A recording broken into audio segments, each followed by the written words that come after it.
Hello learners, आप सभी को प्यार भरा नमस्कार। एक बार फिर से आपका बहुत बहुत स्वागत है ज्ञानश्री क्लासेस में। तो आज हम डेटा इंटरप्रिटेशन के time and work related questions करने वाले हैं। स्टार्ट करते हैं बिना किसी देरी के। कुछ स्टूडेंट्स जो हैं वो बोल रहे थे कि सर टाइम एंड वर्क के क्वेश्चंस करा दीजिए, तो उसी कड़ी में ये पर्टिकुलर क्लास में आप लोग के लिए लेके आया हूँ। डीआई का time and work related question है ये। देखिए, सबसे पहला क्वेश्चन है कि ए और बी दो लोग हैं, ये मिलकर एक काम को 6 दिनों में पूरा करते हैं, है ना। A and B together finish a job in 6 days.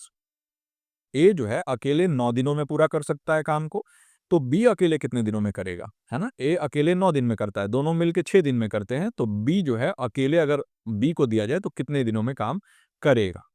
देखिए, हमारे पास जो इन्फॉर्मेशन है उसके हिसाब से अगर हम देखेंगे तो ए और बी ये दोनों जो है मिलके इस काम को कितने दिन में करते हैं, 6 डेज में। ए जो है अकेले कर रहा है कितने दिन में, 9 डेज में। इस हिसाब से अगर देखें, हमें बी का अगर फाइंड आउट करना है तो ए का सबसे पहले वर्क रेट हमें फाइंड करना होगा कि ए कितना काम कर रहा है, वर्क का काम करने का जो उसका रेट है वो कितना है। ए का वर्क रेट जो है ना वो है आपका, क्योंकि ए अलोन 9 डेज में कर रहा है, तो वर्क रेट हो जाएगा 1/9 ऑफ द जॉब। जो भी जॉब है उसका 1/9वां हिस्सा जो है वो पर डे कर रहा है, तो 1/9 जॉब पर डे इसका हो गया। अच्छा, अब हम देखेंगे कि ए और बी दोनों मिलके उनका वर्क रेट क्या है। तो ए और बी का वर्क रेट देखेंगे ना, तो ये आपका हो जाएगा ए प्लस बी। ए प्लस बी इनका अगर हम वर्क रेट देखेंगे तो ये हो जाएगा आपका 1/6, है ना। ए प्लस बी का 1/6 ऑफ जॉब पर डे ये कर रहे हैं, है ना। ए का वर्क रेट 1/9, 9 जो जॉब है उसका 1/9वां हिस्सा पर डे, और जो जॉब है उसका 1/6वां हिस्सा पर डे, दोनों मिल के कर रहे हैं, है ना। अब बी का अगर हम वर्क रेट देखेंगे ना, तो ए प्लस बी का कंबाइन, अगर बी का वर्क रेट अगर हम चेक करेंगे तो B work rate is equal to A plus B का जो कंबाइन वर्क रेट है, यानी दोनों का मिला के जो कंबाइंड है, इसमें से अगर हम ए के वर्क रेट को घटाएंगे तो बी का वर्क रेट आ जाएगा। उस हिसाब से हम देखें तो ए प्लस बी का आया है 1/6, और इसमें से माइनस करेंगे 1/9, तो हमारे पास आ जाएगा बी का वर्क रेट।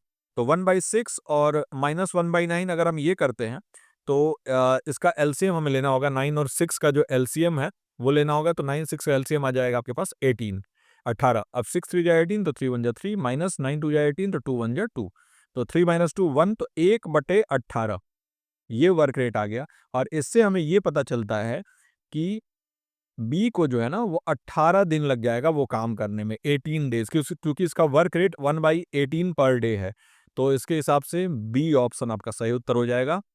18 दिन जो है वो लगेंगे बी को अकेले वो काम करने में। तो ये आपका जो है एक टाइम एंड वर्क का क्वेश्चन हो गया। आई होप कि ये क्वेश्चन आपका बिल्कुल क्लियर हो गया हो। देखिए, इसी तरीके से हम पढ़ने वाले हैं, आगे बढ़ने वाले हैं, और आपके लिए जो भी मैं क्वेश्चन लाया हूं ना वो इसी तरीके से लेके आया हूं। अब देखिए, हमारे पास दूसरा क्वेश्चन है। ये मैं आपको होमवर्क दे रहा हूँ। ये क्वेश्चन क्यों होमवर्क दे रहा हूँ कि भाई आप एक बार सॉल्व करें और सॉल्व करके बताएं। मैं आपको ग्रुप में डिस्कस करूंगा और आपको टेलीग्राम पर भी इसका सोल्यूशन दे दूंगा, है ना। लेकिन मैं चाहता हूं कि इसको आप खुद से करें, है ना। एक ट्रेन है, मैं आपको समझा देता हूं। एक ट्रेन है जिसकी लंबाई जो है वो 200 मीटर है, 200 मीटर। ये एक प्लेटफॉर्म को क्रॉस करता है और प्लेटफॉर्म की लंबाई कितनी है, 300 मीटर, है ना। ये प्लेटफॉर्म है, प्लेटफॉर्म की लंबाई 300 मीटर है, और ये 300 मीटर के प्लेटफॉर्म को 45 सेकंड में क्रॉस करता है। तो ट्रेन का स्पीड आपको बताना है ना। ट्रेन की लंबाई कितनी है, लेंथ कितनी है ट्रेन की, ट्रेन की लेंथ है 200 मीटर, और प्लेटफॉर्म जो है आपका 300 मीटर का है। टाइम कितना लग रहा है, टाइम लग रहा है 45 सेकंड्स। ये हमारा तीन चीज दे दिया, स्पीड फाइंड आउट करना है। तो टोटल डिस्टेंस कितना होगा, length of train plus length of platform. तो ट्रेन का लेंथ, टोटल डिस्टेंस हमें फाइंड करने के लिए, ट्रेन का लेंथ है 200 मीटर और प्लेटफॉर्म का लेंथ है 300 मीटर, तो टोटल आ जाएगा डिस्टेंस 500 मीटर। ये हमारा टोटल लेंथ आ गया। अब इसके बाद हमें स्पीड कैलकुलेट करना होगा, और स्पीड आपको मालूम होना चाहिए कि स्पीड का जो फॉर्मूला है ना वो है speed equal to distance upon time, ये होता है ना। गति बराबर, एक सेकंड, गति बराबर कितना होता है, जो दूरी है और जो समय, दूरी को समय से डिवाइड है, डिस्टेंस अपॉन टाइम, तो ये स्पीड आ जाता है। इस हिसाब से अगर हम स्पीड चेक करेंगे तो हमारे पास आ जाएगा 500 और डिवाइडेड बाई, और टाइम कितना है 45। चूंकि ये मीटर पर सेकंड में है, ये सेकंड में है और ये मीटर में है, तो चल जाएगा। अगर वो किलोमीटर में हमें करना होगा और वो मीटर में रहेगा तो फिर दिक्कत होगा, है ना। या फिर ये मिनट में हो और वो किलोमीटर में हो तब दिक्कत होगा। चूंकि ये सेकंड्स में है और वो मीटर में है तो ये चलेगा। तो 500/45 ये आपका आंसर आ जाएगा। तो ये आ जाएगा आपका 11.11 मीटर पर सेकेंड। नाउ अब आपको ये मालूम होना चाहिए कि मीटर पर सेकेंड से मीटर पर second two kilometre per hour formula, ये जो है आपका क्लियर होना चाहिए कि व्हाट इज द फॉर्मूला। मैंने आपको पहले ही बताया कि 5/18 जो है, 5/18 ये इससे मल्टीप्लाई अगर आप करते हैं तो आप मीटर पर सेकंड में चेंज कर सकते हैं, और किलोमीटर पर आवर में करने के लिए 18/5 से मल्टीप्लाई करना होता है ना। 11.11 इंटू 18/5, है ना। तो ये करेंगे अगर आप 11.11 डिवाइड बाई सॉरी इंटू 18 और डिवाइडेड बाई 5, तो ये आ जाएगा आपका 39.996 किलोमीटर पर आवर, और ये हो जाएगा लगभग 40 किलोमीटर प्रति घंटा। तो ये आपका आंसर आ जाएगा कितना, 40 किलोमीटर प्रति घंटा, और यही आपका इसका सही उत्तर होगा, है ना। तो बी ऑप्शन इसका सही उत्तर हो जाएगा, 40 किलोमीटर प्रति घंटा। समझ गए। देखिए, कभी भी याद रखिएगा कि अगर किलोमीटर पर आवर में दिया है, किलोमीटर प्रति घंटा दिया है और इसको मीटर पर सेकंड में चेंज करना है, तो 5/18 से आप मल्टीप्लाई करेंगे वो वैल्यू को। और अगर मीटर पर सेकंड में दिया है और किलोमीटर पर आवर में करना है तो 18/5 से आप मल्टीप्लाई करेंगे उस वैल्यू को। बिल्कुल क्लियर हो गया। अब हम बढ़ते हैं अगले क्वेश्चन पे। हमारा अगला प्रश्न जो है वो टाइम सीरीज का ही है। देखिए, दिया हुआ है मंथली आउटपुट। मंथली आउटपुट मतलब कोई एक कंपनी है, उसमें प्रोडक्शन होता है। तो जनवरी में 1200, मान लीजिए कि कार का प्रोडक्शन है, तो जनवरी में 1200 रहा, फरवरी में 15 हुआ, 1500, मार्च में 1800, अप्रैल में 2100, मई में 2400। तो अगर यही अर्थमेटिक पैटर्न आगे चलता रहा तो एवरेज मंथली ग्रोथ जनवरी से मई तक यूनिट में क्या होगा, और प्रोडक्शन जुलाई में कितना होगा, है ना। ये आपका पूछ रहा है। तो एवरेज ग्रोथ यहाँ पे देखिए, जो भी ऑप्शन दिया है पहले एवरेज ग्रोथ लिखा है और बाद में जो है आपका जुलाई का प्रोडक्शन लिखा है। आपको बताना है कि क्या होगा, है ना। समझिए, मंथली आउटपुट लिखा है कि जनवरी में 1200 कार प्रोडक्ट प्रोड्यूस हुआ, फरवरी में 1500, यहाँ 18, फिर 21। तो अगर इसी तरीके से हम बढ़ते रहें तो सबसे पहले हम देखेंगे तो 1200 से 15 में 300 का डिफरेंस आया, 1500 से 1800 में 300 का, 18 से 21 में 300 का, यानी 300 ऐड होता जा रहा है। ये पैटर्न हमें दिख गया है ना। तो यानी कि अगर इस हिसाब से हम देखें तो एवरेज ग्रोथ कितना है, 300 का है ना। कैसे होगा, डिफरेंस जो कॉमन डिफरेंस है यूनिट पर मंथ में वो 300 का है, तो एवरेज ग्रोथ हमारा 300 हो जाएगा। ये तो बिल्कुल क्लियर हो गया। और 300 हमें दो ऑप्शन में दिख रहा है, तो ये ऑप्शन हट गया। अब दो ऑप्शन, या तो ए होगा या तो सी होगा। अब एवरेज मंथली ग्रोथ जो है ना यूनिट में अगर हम देखें तो देखिए, मई में जो है वो 2400 रहा, है ना। और जून में फिर यहाँ से 300 और ऐड करेंगे तो 2700 होगा। और जुलाई में फिर ये बढ़ के कितना हो जाएगा, 3000। तो यानी कि 300 का जो एवरेज ग्रोथ है और जो प्रोडक्शन जो जुलाई में होगा वो 3000 का होगा, क्योंकि 300 ऐड हो रहा है। तो मई तक पहुंचा है तो 2400 हुआ, जून में कितना हो जाएगा, 2700 हो जाएगा, और जुलाई में 3000 हो जाएगा। इस हिसाब से हमारा सी ऑप्शन सही हो जाएगा। 300 एवरेज ग्रोथ है और जुलाई का प्रोडक्शन है 3000 कार पर मंथ जो है। तो ये इस तरीके से आप सॉल्व कर सकते हैं। इसमें कोई अगर दिक्कत है, कोई परेशानी है तो नीचे बताइए कमेंट में, या फिर ग्रुप में आप पूछिए। डिस्कशन ग्रुप आपके लिए ओपन है, वहाँ पूछिए। टेलीग्राम पर भी आपको आपके लिए डिस्कशन ग्रुप बनाया गया है, प्रतीक सर डाउट ग्रुप बनाया गया, वहाँ पूछ सकते हैं आप, है ना। तो ये भी क्लियर हो गया होगा। अब हमारे सामने एक और प्रश्न आ गया है। प्रश्न है फ्रैक्शन का प्रश्न है। देखिए, एक व्यक्ति के पास काम के लिए प्रतिदिन 6 घंटे होते हैं, है ना। 6 घंटे उपलब्ध हैं उसके पास। 5 दिनों में वो ये घंटे कार्य पर बिताते हैं, है ना। यानी 5 दिन में ये 6 घंटे जो है ये कार्य में बिताते हैं। पहले दिन में 2.5 घंटा, दूसरे दिन में 3 घंटा करता है काम, तीसरे दिन 1.5 घंटा, चौथे दिन 4 घंटा, और 5वें दिन जो है वो आपका 2 घंटा। तो किस दिन उन्होंने कार्य ए के लिए उपलब्ध समय का सबसे बड़ा अंश उपयोग किया, यानी a person has 6 hours available each day for work over 5 days, they spend these hours on task. A जो है डे 1 में 2.5 घंटा, डे 2 में 3, डे 3 में 1.5 घंटे, डे 4 में 4 और डे 5 में 2 आवर्स। तो पूछ रहा है कि कौन से दिन पे सबसे ज़्यादा fraction of the available time use किया, यानी कि अवेलेबल टाइम कितना है, 6 घंटा है। और फ्रैक्शन क्या होता है इसका, कि इसका जो है कितना पार्ट, है ना, कि 6 घंटे का कितना इस्तेमाल किया, कौन से दिन सबसे ज़्यादा इस्तेमाल किया।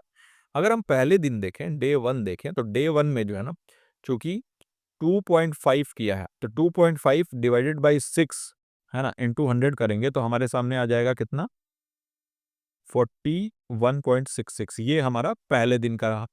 चलिए डे 2 देखेंगे, तो डे 2 में 3 घंटे काम किया, तो 3/6 इंटू 100 करेंगे तो ये हो जाएगा आपका 50%, है ना।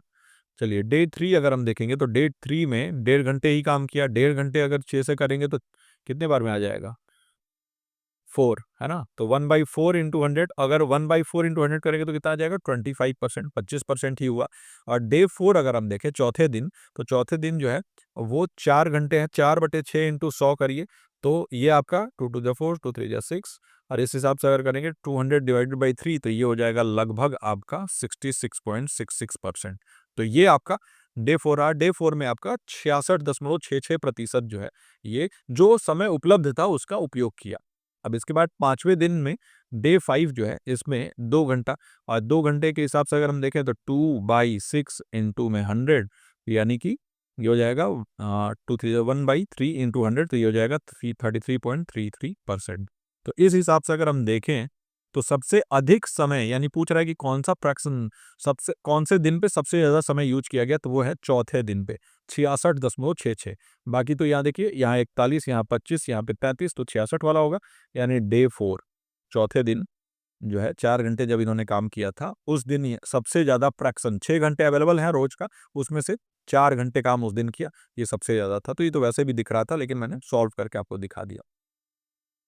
अब हमारे पास एक और प्रश्न है, 5वां प्रश्न, और ये आज का आखिरी प्रश्न है, रिलेटिव मोशन का प्रश्न है ये। 2 साइकिल चालक हैं, शहर ए और बी से एक दूसरे की ओर चलना शुरू करते हैं, यानी कि एक शहर है ए और एक शहर है बी, और यहाँ पर भी एक साइकिल चलाने वाले हैं, है ना, यहाँ पर भी एक साइकिल चलाने वाले हैं, ये बैठते हैं साइकिल पर अपने और चला देते हैं, और इधर भी एक साइकिल चलाने वाले हैं, इन्होंने भी अपना एक साइकिल ले रखा है, और ये भी इधर से चल देते हैं साइकिल चलाना। एक दूसरे की ओर ए इधर चल रहे हैं तो बी जो है इधर चल रहे हैं, ये दोनों एक दूसरे की तरफ साइकिल चला रहे हैं। ये शहर का नाम है, ये बी, सॉरी, ए और बी शहर का नाम है, ये ए शहर से निकल रहे हैं, ये बी शहर से साइकिल चालक निकल रहे हैं। अब इस शहर से इस शहर की दूरी जो है ना, 240 किलोमीटर है। अब कह रहा है कि जो साइकिलिस्ट पी है, ये इसको पी मान लेते हैं, ये पी है, और ये साइकिलिस्ट क्यू है। तो पी जो है, ये स्टार्ट करता है ए पॉइंट से, तो ये पॉइंट ए है, ये 8 बजे चलता है सुबह में, 8 AM। और साइकिलिस्ट क्यू जो है, ये बी पॉइंट से स्टार्ट करता है, ये 9 बजे चलता है, 9 AM। और दोनों ही 20 किलोमीटर प्रति घंटे के स्पीड से चलते हैं, है ना। सॉरी, ये जो क्यू है वो 20 किलोमीटर प्रति घंटे का, यानी ये वाला साइकिल जो है, इसका स्पीड दिया है 20 किलोमीटर प्रति घंटा। तो पूछ रहा है कि पी का बताइए, क्योंकि कह रहा है कि वो 12 बजे मिल जाते हैं, 12 बजे दोपहर में मिल जाते हैं, 12 नून को। ये 8 बजे सुबह में चलता है, ये 9 बजे चलता है, और 12 बजे दोनों मिल जाते हैं। तो बताइए कि पी का स्पीड क्या होगा, जबकि क्यू का स्पीड 20 किलोमीटर प्रति घंटा दिया हुआ है। तो ये आपको निकालना होगा।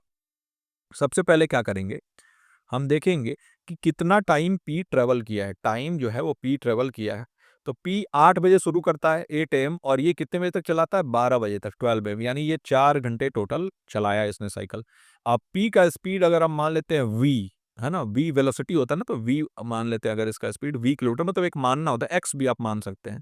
तो इस हिसाब से अगर देखें तो जो डिस्टेंस होगा, है ना, speed equal to distance upon time, तो उस हिसाब से अगर हम देखेंगे तो जो डिस्टेंस होगा ना, वो हो जाएगा पी कितना किया कवर, 4 घंटे, तो 4V हो जाएगा आपका, क्योंकि टोटल टाइम और इनटू जो उसका स्पीड है वो कर देंगे, तो 4V हो जाएगा आपका।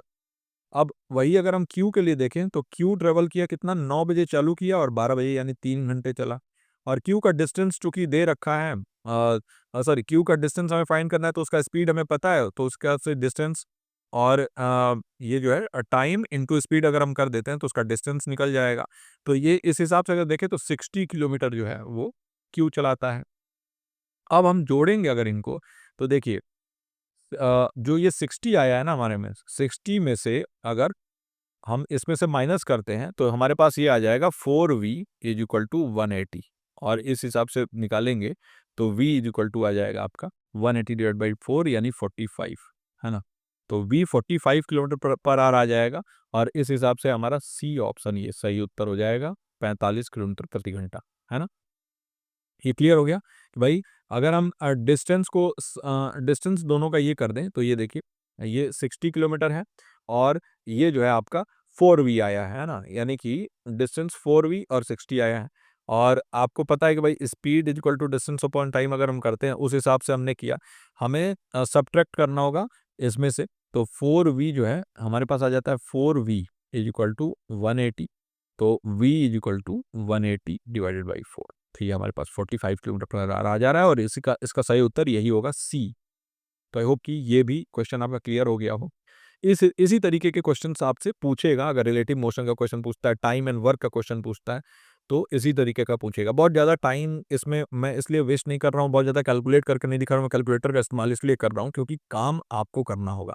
यहाँ पे टाइम वेस्ट करके मैं कितना भी कैलकुलेट कर लूँ, जब आप जाएंगे वहाँ तो आपको खुद कैलकुलेट करना होगा। मैं आपको बस सिखा सकता हूँ, उस जगह पे पहुँचा सकता हूँ, बल्कि आपको ही ये प्रैक्टिस करना होगा, है ना। तो आई होप कि आज का ये क्लास आपके लिए हेल्पफुल रहा हो और कुछ सिखा पाया हूँ, ऐसा मैं आशा करता हूँ।